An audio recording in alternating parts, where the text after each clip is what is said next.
Fed Chairman Ben Bernanke tells lawmakers in Washington that he's confident in the work the FOMC has planned ahead.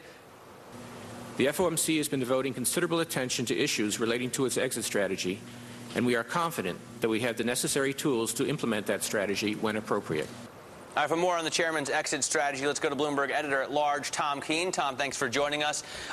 And you know what? Let's start with something that we were talking about as well a little bit with David Malpass just a second ago. A lot of criticism about the independence of the Fed. Ben Bernanke got grilled on that today on the Hill. How did he respond? Well, it was a normal day, but then it became historic with that op-ed piece in the Wall Street Journal. It was remarkable to see that. And then you go to the actual testimony in the Q&A and you go, why? What's the why here? And I think the why was in the last paragraph of his testimony, he mentioned 4 times the word independence. And so if there's one word today I'd go to, it would be independence. This is a chairman who's launched the salvo, the defense of the Fed, whatever that form of independence is going to be. He's doing a little bit of PR here.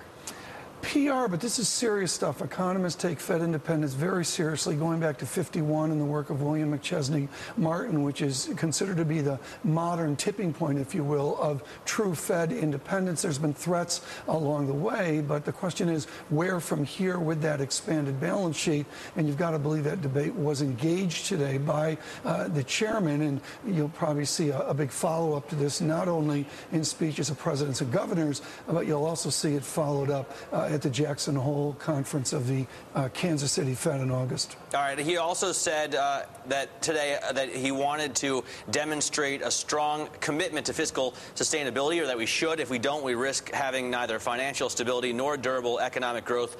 What exactly does that mean? Does that go along with a strong dollar that David Malpass was talking about? They're linked. The correlation's definitely, and I think Mr. Malpass would definitely agree with that. But this idea of sustainability is 1.8 trillion, getting that deficit down to a controlled point. I spoke with Michael Moran of Daiwa Securities America. He made clear his point is 3% of GDP.